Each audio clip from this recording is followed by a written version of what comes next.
तो बिस्मिल्लाहिर्रहमानिर्रहीम स्टूडेंट्स, आज का जो हमारा चैप्टर नंबर 6 है इसका हम इंट्रोडक्शन करने लगे हैं। बेटा अब इधर ध्यान करें।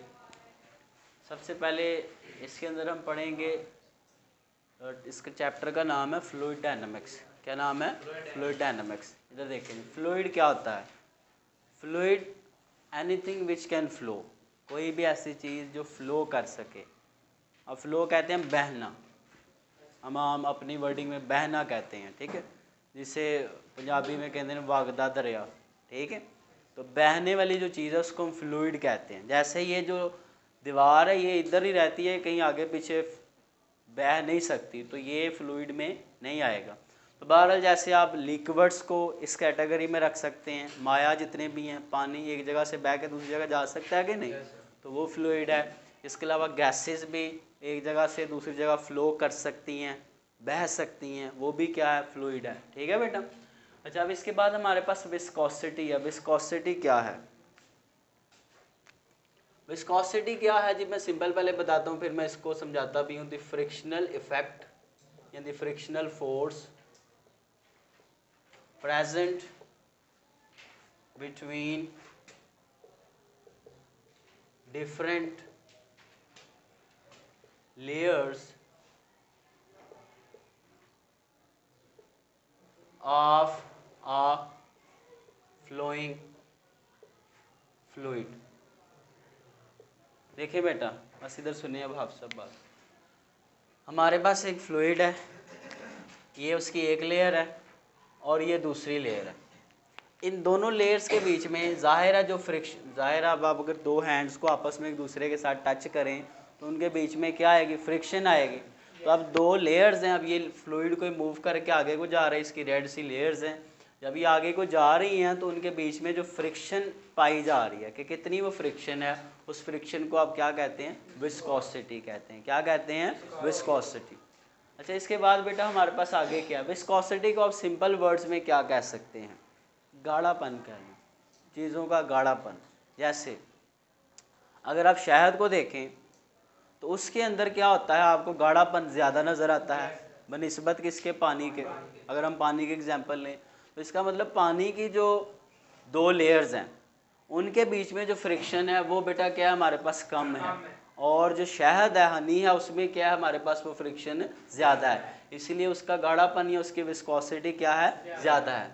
आप इसको सिंपल बेटा एक लेटर से शो करते हैं, इसको कोफिशिएंट ऑफ विस्कोसिटी भी कहते हैं, सिंपल आप इसको विस्कोसिटी भी कह सकते हैं। इसको पढ़ते हैं ईटा। क्या पढ़ते हैं? ईटा। समझ आ गई कि नहीं? अच्छा, इसके बाद हमारे पास है ड्रैग फोर्स। ड्रैग फोर्स क्या होता है?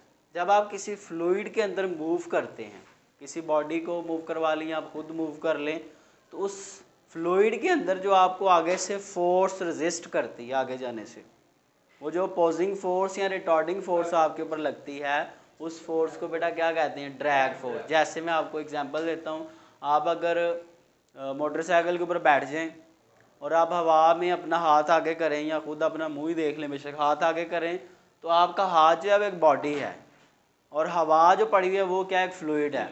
अब हाथ उस फ्लूइड में से मूव करने की कोशिश कर रहा है, तो आपके हाथ को आगे से क्या फील होगी? एक रिटार्डिंग फोर्स, मुखालिफ फोर्स आपके हाथ को महसूस होगी। वो जो फोर्स होगी बेटा उससे आप क्या कहेंगे? ड्रैग फोर्स कहेंगे। क्या कहेंगे? So simple, the force experienced, सामना करना, बाय अ बॉडी, किसी बॉडी का किसी फोर्स को महसूस करना, व्हेन इट मूव्स, जब ये हरकत करती है, थ्रो, किसके अंदर से? थ्रो आ फ्लूइड। ठीक है बेटा, जब कोई बॉडी, मूविंग फ्लूइड भी कह सकते हैं, सिंपल फ्लूइड कह लें बेशक, जब कोई बॉडी किसी फ्लूइड के अंदर से मूव करती है तो उसको जो आगे से मुखालिफ फोर्स एक्सपीरियंस होती है उसको आप क्या कहते हैं? ड्रैग फोर्स कहते हैं। अच्छा, और मैं इसके नीचे एक सेंटेंस लिखने लगा हूँ, इट इंक्रीजेस, ये जो फोर्स है ये बढ़ती है with the speed of the object. बेटा जैसे जैसे वो जो ऑब्जेक्ट फ्लूइड के अंदर मूव कर रहा है उसकी स्पीड बढ़ेगी, वैसे वैसे उस बॉडी को जो ड्रैग फोर्स एक्सपीरियंस होगी वो भी ज़्यादा उसको महसूस होगी। ठीक, जैसे आप इसकी एग्जांपल दोबारा बाइक पे आ जाएं, अगर आप अपनी बाइक को आहिस्ता चला के लेके जाएं तो आपको आप अपने हैंड को अगर बाहर करें तो आपको इतनी ज़्यादा फोर्स आगे से फील लेकिन अगर आप स्पीड बढ़ाते जाएं तो आपको फील होगा कि वो फोर्स क्या है, बढ़ती जा रही है। अच्छा, इस ड्रैग फोर्स को बेटा हम लिखेंगे किससे, एफ के साथ। किसके साथ? अब किसी बॉडी के ऊपर जब वो फ्लूइड के अंदर से मूव करे तो कितनी ड्रैग फोर्स लगेगी, इसके बारे में हमें बताता है स्टोक्स लॉ। इसकी डेरिवेशन बेटा अभी आपकी बुक में कोई नहीं, डायरेक्ट ये फार्मूला आपको दिया गया है। अब बेटा जब कोई बॉडी जिसका जो रेडियस है, उसका रेडियस कितना है, आर रेडियस है, किसी फ्लूइड में मूव करती है और वो कितनी स्पीड के साथ करती है, वी स्पीड के साथ। सपोज यहाँ कोई फ्लूइड पड़ा है, उसमें से ये मूव करके किधर को जा रही है, आगे को जा रही है। और इस बॉडी की जो अपनी विस्कोसिटी है, जिस फ्लूइड में से गुजर के जा रही है उसकी जो विस्कोसिटी है वो कितना है, ईटा है। कितनी विस्कोसिटी है, ईटा। तो इस बॉडी के ऊपर आगे से जो इसको रिटार्डिंग फोर्स एक्सपीरियंस करनी पड़ेगी वो किसके इक्वल होगी, 6 pi eta n are we के इक्वल होगी। ठीक है बेटा। अच्छा, इसके बाद आगे बढ़ेंगे, टर्मिनल वेलोसिटी की तरफ जाएंगे। अब देखिए बेटा, फर्ज करें मैं ये एग्जांपल लेता हूँ, ये हमारे पास अर्थ है, यहाँ दूर कहीं एक फॉग का ड्रॉपलेट है, एक धुंध का समझ लें कतरा है या पानी का कतरा है, जो मर्जी आप ले लें, ये कोई छोटी सी बॉडी है। अच्छा जी, ये जो बॉडी है, आप जो आइंस्टाइन का ग्रेविटेशन का ले लें या जो सा मर्जी कॉन्सेप्ट वो न्यूटन वाला ले लें, ये बॉडी ग्रेविटी के बाइस किधर को मूव करेगी, इस बड़े ऑब्जेक्ट की तरफ आएगी। अब जब ये नीचे को आएगी तो पहले यहाँ पे इसकी जो स्पीड है वो कम होगी, लो स्पीड होगी। जैसे जैसे नीचे को आएगा, क्योंकि वो इन्वर्स स्केयर लॉ इधर ओबे होगा, जैसे जैसे नीचे को आएगा ग्रेविटी इंक्रीज होती जाएगी और इसीलिए नीचे को आते आते इसकी जो स्पीड है वो भी क्या होती जाएगी, इंक्रीज होती जाएगी। ठीक है बेटा। अच्छा, अब स्पीड इंक्रीज होगी तो हमने क्या है कि स्पीड इंक्रीज होने से क्या इंक्रीज होती है, फोर्स, जो ड्रैग फोर्स, इस बॉडी के ऊपर आगे से जो फोर्स लग रही है वो कौन सी फोर्स है, ड्रैग फोर्स है, वो भी क्या होती जाएगी, इंक्रीज होती जाएगी।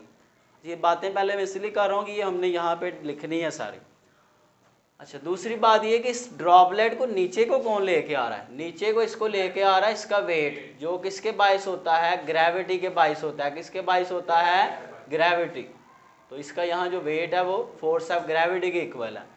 अच्छा जी, तो शुरू में इसके ऊपर जो फोर्स ऑफ ग्रेविटी है वो तो है ज़्यादा और इसकी जो ड्रैग फोर्स है वो क्या है, कम है। लेकिन जैसे जैसे नीचे को आएगा स्पीड बढ़ती जाएगी, ड्रैग फोर्स भी बढ़ती जाएगी। एक टाइम ऐसा आएगा कि सपोज अब हमारे पास जो बॉडी है वो यहाँ पहुँच चुकी है, उतनी है, मैंने थोड़ी बड़ी कर दी है। अब पहुँचते पहुँचते जब यहाँ पे पहुँची तो इसकी स्पीड बढ़ती जा रही है, स्पीड बढ़ने के साथ साथ इसके ऊपर जो ड्रैग फोर्स लग रही है वो भी इंक्रीज होती जा रही है और ड्रैग फोर्स इतनी हो गई है कि अब वो इक्वल हो गया किसके, वेट के, या ये कह लें कि वो किसके इक्वल हो गया, फोर्स ऑफ ग्रेविटी की इक्वल हो गई है। अच्छा, अब इस पॉइंट के ऊपर देखें तो जितनी फोर्स ग्रेविटी के नीचे को लग रही है उतनी फोर्स इसके ऊपर कौन सी लग रही है, ड्रैग फोर्स किधर को लग रही है, ऊपर को। अगर आप इन दोनों फोर्सेस को हल करें तो जो नेट फोर्स है वो अब इस ड्रॉपलेट के ऊपर कितनी लग रही है, 0। तो अब इसके ऊपर 0 नेट फोर्स है। अब ये क्या करेगा, आज़ादाना ये अपनी ही जितनी वेलोसिटी इसके पास अब जो है इसके इनर्शिया के बायस अब ये किधर को जाता जाएगा, डाउनवर्डली। ये क्या करता जाएगा बेटा, मूव करता जाएगा। अब ये यूनिफॉर्म वेलोसिटी के साथ नीचे को आएगा, तो वो जो यूनिफॉर्म वेलोसिटी के साथ ये नीचे को आएगा वो यूनिफॉर्म वेलोसिटी इसकी क्या कहलाती है बेटा, टर्मिनल वेलोसिटी कहलाती है। क्या कहलाती है, टर्मिनल वेलोसिटी। तो टर्मिनल वेलोसिटी वो वेलोसिटी है जब किसी बॉडी के ऊपर, जब वो किसी फ्लूइड में मूव कर रहा हो, उस पर एक्ट करने वाली ड्रैग फोर्स उसके वेट के इक्वल हो जाए, तो उस केस में वो जिस यूनिफॉर्म वेलोसिटी से नीचे को मूव करता है उस वेलोसिटी को क्या कहते हैं हम, टर्मिनल वेलोसिटी कहते हैं। क्या कहते हैं बेटा, टर्मिनल वेलोसिटी। अब ज़रा ये जो सारी हमने थ्योरी इधर डिस्कस की, अब ज़रा हम ये इधर लिखने लगे हैं। कंसीडर, फर्ज करें, कंसीडर अ फॉग ड्रॉपलेट। हमारे पास एक फॉग का ड्रॉपलेट है, इज मूविंग थ्रू एयर। वो किस में से गुजर के आ रहा है, एयर में से गुजर के आ रहा है। ठीक है बच्चों। अच्छा, ये बातें आप सारी और भी लिख सकते हैं। अब ये कि इसका जो रेडियस है वो r है, इसका मास कितना है m है, एंड उस जो ड्रॉपलेट है उसका रेडियस अपना कितना है r है, एंड इट्स रेडियस इस r एंड इट्स मास, हालांकि ये लिखा हुआ नहीं है लेकिन फिर भी मेंशन कर रहा हूँ, मास इज m, इसका मास कितना है m, और वो एयर में से पास कर रहा है, और एयर का जो कोफिशिएंट ऑफ विस्कोसिटी है वो कितना है बेटा, ईटा है। अब ज़रा और आगे देखें, ये जो ड्रॉपलेट है ये किस फोर्स के ज़रिए असर नीचे को आ रहा है, ग्रेविटी के ज़रिए असर। The droplet moves downward under the influence of force of gravity. ठीक है बच्चों, ठीक है जी। अच्छा, इसके बाद आगे हमारे पास क्या है, अब जब ये इधर था ड्रॉपलेट तो इसके ऊपर दो फोर्सेस एक्ट कर रही थी, एक ड्रैग फोर्स और एक ग्रेविटी। हम क्या करते हैं कि नेट फोर्स निकाल लेते हैं, नेट फोर्स। अब आपको ये 9th-10th में पढ़ाया गया होगा बेटा कि जब भी किसी बॉडी के ऊपर एक से ज़्यादा फोर्सेस लग रही हो तो वहाँ पे आप क्या कैलकुलेट करते हैं, नेट फोर्स कैलकुलेट करते हैं। अच्छा, नेट फोर्स कैसे निकालते हैं, जो इस पार्टिकल के ऊपर ज़्यादा फोर्स लग रही है, अब ज़्यादा किधर को लग रही है, नीचे को, इसलिए नीचे को जा रहा है, तो फोर्स ऑफ ग्रेविटी माइनस, अब दूसरी कौन सी लग रही है, ड्रैग फोर्स, वो अपवर्ड डायरेक्शन में, तो कम वाली को बाद में लिख लेते हैं। अच्छा, ये तो पहले ये केस हो रहा है जब वो ऊपर था, बाद में क्या हुआ, लेटर ऑन, बाद में जैसे जैसे ये मूव कर रहा है इसकी स्पीड बढ़ती जा रही है, later on the speed of droplet increases and the drag force acting on it also increases, वो भी क्या होती है साथ साथ बेटा, बढ़ती जाती है। ठीक है, और साथ मेंशन कर लें, and finally it becomes equal to weight of the droplet। ठीक है बच्चों, जो मैंने इधर किया था। अब एक वक्त आया कि स्पीड बढ़ते बढ़ते स्पीड बढ़ती गई, ड्रैग फोर्स भी बढ़ती गई, और ये जो दोनों फोर्सेस हैं, फोर्स ऑफ ग्रेविटी यानी कि जिसे हम वेट कहते हैं, और दूसरी ड्रैग फोर्स, ये दोनों आपस में क्या हो गई हैं, इक्वल हो गई हैं। क्या हो गई बेटा, आपस में इक्वल। अब आपको पता है कि फोर्स ऑफ ग्रेविटी किसके इक्वल होती है, F इक्वल होता है किसके, W के, और वो किसके इक्वल होता है, mg के, पता है ना इसका। अच्छा, ड्रैग फोर्स हमने इधर लिखा था स्टोक्स लॉ के मुताबिक, वो इधर ज़रा वैल्यूज पुट करते हैं।